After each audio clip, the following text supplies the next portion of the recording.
Am I the jerk for telling my mom's husband that this isn't his house and I'll show him the same respect he shows me? I'm 13, male, and have a stepdad who's a complete idiot. Today I was super hot, temperature wise, so I took my shirt off.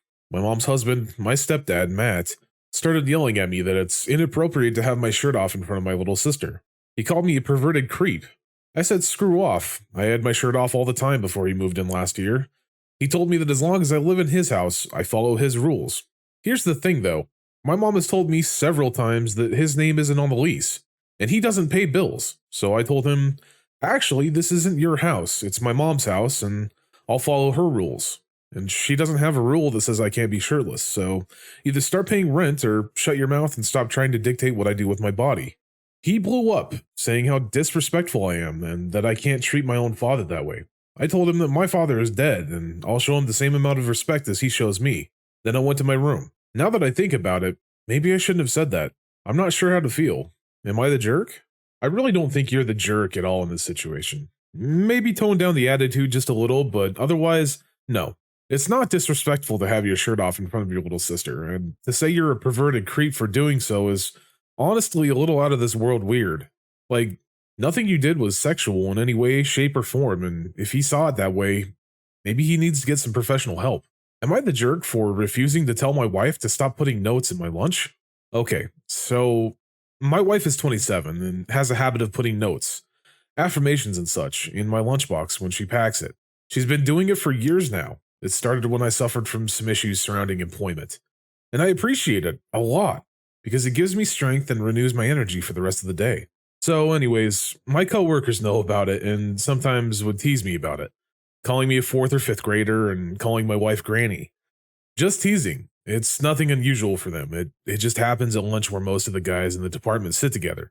A coworker of mine, Jimmy, is the newest employee in our company. He lost his wife a few months ago and he's sort of a private dude in general. However, he started sitting with us during lunch breaks after the guys insisted. I sit and eat my food after looking at the note my wife left me and then rinse and repeat. Till a few days ago, one of my coworkers pulled me aside and we began to talk. Then the note thing was brought up. He told me that Jimmy has been enjoying sitting with us during lunch break, but couldn't help but feel uncomfortable with the notes I keep pulling out of my package every day. He then went on to tell me the dude lost his wife and seeing me get notes from mine hit a nerve because it reminded him of his late wife. I felt puzzled and I asked, okay, what am I supposed to do about it? He told me to consider telling my wife to stop putting those notes and maybe find some other way to do it instead of bringing them to work and having Jimmy look at them. Like, I wasn't sure what to say, but I told him it was ridiculous. He reminded me that Jimmy sent him to me with this message, thinking it would give me more space to react, and then told me I literally lose nothing by having some consideration for the poor guy. I told him off and said it's not my fault Jimmy is struggling with grief, and it's not even like I know him that well to be accommodating him to that extent. My coworker said that I was being cruel and selfish, and got the others to witness the argument and shame me for my stance. But I refused to do it and went back to work on my project. Things have been tense in my workplace, and some of the guys I'm close with say I should be more empathetic and try to not make Jimmy feel uncomfortable, especially after they went through heck to get him to sit with them at lunch. Am I the jerk? There's no real jerk in this situation, in my opinion at least. I get that the guy feels uncomfortable given he's grieving for his wife, and the other guys want to make him feel comfortable and welcome in their circle, but he needs to deal with his grief in his own way and can't expect others to conform to his emotional needs. To ask your wife to stop putting notes in your lunch, something that likely brings her just as much joy as you, would just be making two other people unhappy along with Jimmy. Am I the jerk for refusing to let my brother-in-law spend the night in my room during a family vacation? I'm 21, female, and went with my family on vacation to a beach resort. It was me, my dad, mom, my sister, 31, and her husband, 37. And their two kids. My parents booked 2 rooms, and I got one for myself, meaning that I paid for it. They didn't force me to, but I still paid. Anyways, I noticed that my sister and my brother-in-law were acting strange before we got to the resort. At the hotel, an argument ensued between them, and my sister ended up kicking him out of their hotel room and stayed there with the kids. My brother-in-law then knocked on my door at 1 a.m., asking if he could stay with me for the night because my crazy sister unfairly yelled at him and kicked him out. I tried to pressure him to tell me what happened, but he stalled. I said I didn't feel comfortable having him sleep in my room, but he snapped and told me that he was like a brother to me and I was being paranoid. I suggested that I go talk to my sister and try and get her to let him into the room since he paid for it, but he said no and that she was the one who told him to stay with me. I suggested that I have mom come stay with me and he stay with dad, but he refused. I declined and said I couldn't let him spend the night in my room, period. And he got mad at me and went like borderline hysteric till the point where the staff got involved. My sister then came out of the room and started arguing with him again, which resulted in him sleeping outside. My parents thought I should have let him stay with me, but my sister said that it would have been inappropriate and denied telling him to knock on my door and asked to stay with me. He has stopped talking to me after that, and my parents insist that I should have let him stay and not let him sleep outside. They said I created unnecessary tension and added more stress to the vacation by acting selfish. This is a really weird situation. No, you aren't the jerk here. I don't know what this guy was trying to do, but maybe he just felt embarrassed and didn't want to bring your parents into the situation. But honestly, it sounds a little creepy to me that he was so insistent about staying with you. He was definitely the jerk here, and I think you handled the situation beautifully. Your parents, on the other hand, by siding with him, are just making things even worse and possibly even more weird. Am I the jerk for going skydiving without my best friend on her birthday? So, a couple of months back, I asked my best friend, we'll call her Lucy, what she really wanted to do for her 18th birthday, if she could do anything. She said she really wanted to go skydiving with me and our other friend, Rachel. Normally, I wouldn't spend that kind of money on anyone's birthday, but Lucy's had a rough year. She recently lost her mom due to COVID. So, I scheduled and paid for the three of us to go skydiving on Lucy's birthday, which is on Saturday, way back at the beginning of March. It cost several $100s, not to mention that I had a whole day planned. We'd get coffee, go skydiving, I'd take Lucy out for dinner at her favorite restaurant, and then we'd end the night at a hotel downtown. Rachel pitched in too to pay for the dinner and the hotel. I made sure Lucy knew about these plans literally 2 months in advance so that she could get the day off work. And she assured me that she had months ago. I've been annoying her for 2 months, texting her periodically just to check that she still had the day off and remembered not to make any plans. Well, flash forward this morning and guess freaking what? A guy that she had a crush on at the work asked her to switch shifts with him and she just couldn't say no. At first, I thought she was joking. She's like, "Can't you just reschedule for another day? Have you already paid?" I tell her of course I've already paid and it's non-refundable, this close to the actual date. And that Rachel and I had already booked a room for the hotel as well. She's like, "Well, I'm sure if you just called, you could get a refund." So I pulled up the email from the skydiving company that literally says appointments are non-refundable. She's like, "What are we going to do?" And I told her that I know what Rachel and I will be doing. We're going skydiving with or without you. I already paid for it. Then she had the audacity to start crying and playing the victim. Wow, I can't believe my best friends are going skydiving and to dinner without me on my 18th birthday. All because I had to work. Some friends you are. If this was your birthday and we did something without you, you'd be ticked. Now, she's the one who decided to pick up a 12-hour shift on the day we'd made plans months in advance. I told her to text her crush back and say never mind, she can't take the shift. To which she replied, "I can't do that. I already told him that I would." Like, you told me the same thing months ago. The way I see it, she's choosing a guy with a girlfriend in his late 20s over 2 girls she's been friends with for over 4 years. Am I the jerk? This friend of yours needs to get her priorities straight, and if she's not willing to call this guy up and cancel on him, maybe you're both better off. She's clearly very self-centered and needs to grow up a little bit. She's definitely the jerk in this situation. Am I the jerk for refusing to bake for my gluten-free coworker's birthday? I'm the resident baker in my office. Typically, I will bake something for every team member's birthday. There are 11 of us, but some birthdays are close together, so I bake probably every month or two for the office between birthdays and treats that I just feel like baking. I bake everything from scratch, and I'm somewhat particular about my ingredients, so not to toot my own horn too much, but I'm a decent baker. I usually ask people what flavors they like, and I just kind of run with it and bake what I feel like making. I do this all out of my own salary. The company doesn't pay me to do it, and I'll be honest, I don't make a lot of money. But I really love baking, and there's truly no greater joy for me than seeing someone bite into one of my cupcakes and tell me how good it is. My new coworker, Samantha, or Sam for short, has a birthday coming up. Sam is gluten-free. I do not bake gluten-free for a few reasons. The main one is cost. Gluten-free flours are much more expensive than AP flour, putting them out of my budget. But also, I use gluten in my kitchen, so I can't guarantee no cross-contamination. Lastly, I'm just not familiar with baking gluten-free, and I don't have tried and true recipes that are gluten-free the way I do for wheat flour. Sam asked me what I was baking for her birthday, and I was honest that I wasn't planning on baking anything specific for it. She asked me why, and I told her my reasons, and she threw a fit. She went off on me telling me she knew I didn't like her, and I'm jealous of her because she's young and cute. I'm not young anymore, but I think I'm pretty dang cute. I tried to explain to her that it wasn't about her as a person, but she said I was making excuses to exclude her. Now she's telling everyone in the office I'm discriminating against her for her health needs. And 2 people have told me I'm being cruel to the new girl. Am I the jerk?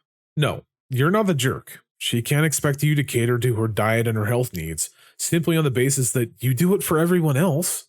Baking is a very particular science in some cases. Gluten-free products take an entirely different skill set to bake with, and to learn how to bake with them and pay for more expensive ingredients out of your own pocket for one person is a little much. I wouldn't do it either. Maybe buy her a gluten-free cupcake on her birthday to appease her delicate sensibilities. Am I the jerk for making my sister and nephew move out? I am a 45-year-old female and have been a foster mom for 9 years now. The same boy, now aged 16, has been in my care for these 7 years. I have tried adopting him, but the situation with his birth mom is complicated, and it fell through. I consider him my son, though, in every way that matters. I also fostered other children, but for shorter periods of time.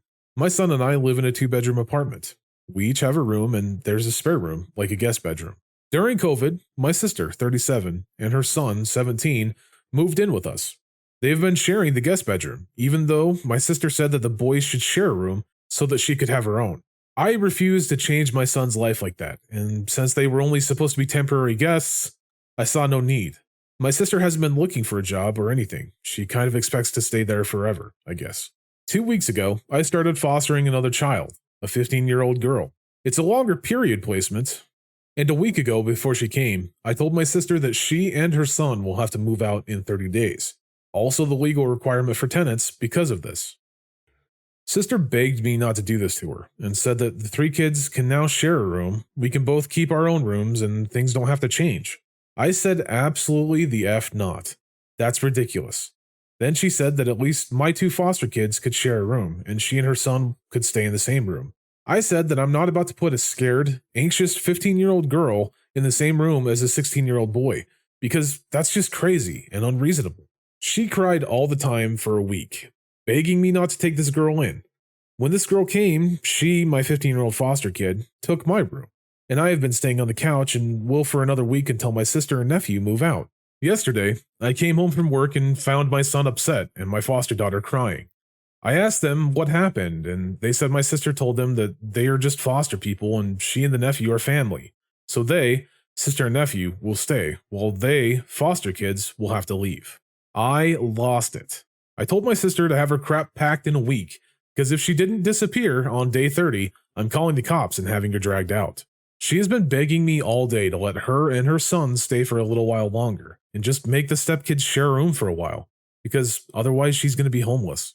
This situation is a little difficult. I'm sure you already know that, and I don't need to tell you, but those foster children are your children in every way, but blood. And as you said, to force a scared and anxious 15-year-old girl to stay in the same room as a 16-year-old male that she barely knows, that's asking a lot. Your sister's being a huge jerk and needs to get back out there into the real world and get a job to support her own child. Perhaps this is a bit of a wake-up call and maybe she needs it. She'll probably hate you for it, but it's probably better for her in the long run. Am I the jerk for telling my infertile sister that she isn't in a position to be a mother? My sister, Mary, 28, and her husband, Jack, 30, have started trying for a baby 3 years ago. They met with an obstetrician about a year ago who unfortunately informed them that Mary is infertile and that her body would never be able to produce or carry a child. This was devastating news for Mary, and she has wanted to be a mother since we were children. Luckily, this has not hurt Mary and Jack's relationship. They began looking into other options such as surrogacy and adoption. A big obstacle is their finances, though. Mary was unable to go to college. Our parents helped, and she attended, but later decided college wasn't for her and left. Jack didn't have that option and works at a grocery store. Mary is also employed at Wendy's at the moment, but lost several jobs in the past. Because their annual income is under $40,000 and their housing also isn't stable at the moment, they have been denied by adoption agencies and cannot afford surrogacy.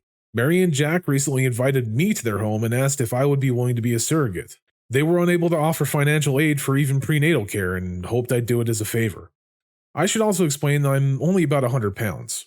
When my mother was pregnant, she had hard pregnancies and needed C-sections both times. Her pregnancy with me was especially high risk. Doctors didn't expect me nor my mother to make it. Luckily, we were okay, but I'm scared to experience pregnancy at all, and especially the risk as I'm even smaller and frailer than my mother was. I apologized, but told him I wasn't willing to be a surrogate. Jack was clearly disappointed, but told me he understood. Mary, on the other hand, became very angry. She started screaming at me, saying that I was only declining because I was jealous and was rubbing it in her face that they didn't make enough money for professional surrogacy. This came out of nowhere to me. He then demanded that I be a good sister and help fund a professional surrogate. My annual income is higher than Jack and Mary's, but I can't afford a surrogate either. I tried getting Mary to calm down, which she did, but still kept saying I was only refusing out of jealousy or cruelty towards her. I, as kindly yet firmly as possible, told her, Mary, I'm sorry you were unable to carry your child, and it's not fair. You are allowed to be upset, but it doesn't mean you can act this way towards me. The fact is that you and Jack need to wait until you are in a financially stable state to have a child. You two are not in a position to be parents right now. Emphasis on right now. Mary told me to leave, and I obeyed. Family members are, for the most part, not calling me an a-hole for denying surrogacy, but for telling Mary she isn't in a position to have a child. They said I was digging the knife deeper than it already was, but I never implied Mary would be a bad parent, or Jack. I said that they weren't ready now and needed to wait until they were financially in a good place. Am I just insensitive? I don't think you're being insensitive at all, or a jerk. Unfortunately, for some people, they need to be told straight up, or they'll never understand the situation they're truly in. To bring a child into that type of household would be forcing a child into a home that couldn't provide for their needs. And while it's a hurtful lesson to be learned, I think it's one that Mary's husband understands completely, but Mary is still grappling with. Am I the jerk for saying having kids would ruin my life? Hello all. I will keep this short and sweet. I'm 40 and I'm a female, and I do contract work. So I'm moving every 3 months or so. I'm also happily single and have never really wanted kids. I'm very confident with my life. I get to do whatever I want, whenever I want. It's the bee's knees, really. Anyway, on to the story. The other day I was at work. For the record, I work with a lot of women. The topic of family and children came up, and I was asked when I was going to have kids. I said never. One lady kept bugging me about it, saying I'd changed my mind when I met the right person. Having a baby will be so satisfying, I'd regret it, and my personal favorite, that I was being selfish by not having kids. I've heard all this before. It's nothing new. I usually just brush it off. I tried my usual brushing, but this one woman was being so persistent and smug. Like she knew me better than I knew myself, and honestly, it just irritated me. I told her, I'm 40. I think I know best if I want kids or not, and honestly, having a baby sounds like a literal nightmare. It's not something I ever want, and having kids would absolutely ruin my life. After I said that, she got really huffy and told me she didn't know how I could hate kids. That she has 4, so I think her life is ruined? I told her no, that I'm happy she has a satisfying life and that works for her. But that lifestyle doesn't work for me. Not everyone needs to be a mother. She stopped talking to me, and the other people around said I was harsh. Plus, I heard through the grapevine that she was filing a complaint with HR. Am I the jerk? I admit I could have handled the situation with a bit more tact, but she got under my skin. Plus, honestly, I was tired of the conversation. You're definitely not the jerk. This woman is far too sensitive and pushed way too much with this topic. Some people just aren't wired to have the parental genes. Granted, everyone is capable of parenting. Some just don't want to have that kind of responsibility on their shoulders. It's great that she feels so fulfilled with her life and her children, but she needs to realize that what works for her doesn't always work for everyone else. And I hope the HR representative can see past her charade, and that you don't get in trouble for her being unable to differentiate between a personal attack and a general statement. Am I the jerk for refusing to share my dad's memories with a total stranger? A little bit of background. Before I, 16 female, was born, my mom and dad had a rough patch, and my dad donated his sperm for some cash. My dad chose an anonymous donation, so they thought that if someone did end up being born from his sperm, then they wouldn't be able to find him. But now, with Ancestry and other sites that allow you to find your biological roots, it's hard to be truly anonymous. My dad passed away 2 years ago before the pandemic. Now, 6 weeks ago, a girl named Elizabeth, 20, female, came to our home and claimed she was my dad's daughter. Her parents were always honest, and while her life was good, emotionally and financially, she always felt curious about my dad. We did a DNA test, and she is indeed my dad's daughter. She came asking a lot of questions, and my mom received her and was polite with everything. I did say hi and sat for a bit with her, but ultimately, I decided to go to my room. She's come every Friday since then just to learn about my dad, she calls him father, and to take a look at some videos and photos. She looks a bit like my dad, but just a bit. She says she would love to spend more time with me because I like the vivid picture of him, but I'm not comfortable. I don't like to be around her. My mom and I have already cleaned my dad's stuff, and most of the things we still have are mine. My mom let me part ways with them at my own pace. She asked if she could take some, and my mom said that those were my things and it was my call. I said no. She wants some really emotional, valuable things like ships and bottles that he made during my childhood, some CDs of his favorite music with his writing in it, and since he was an architect, some of his drawings. Not work drawings, drawings he did for fun.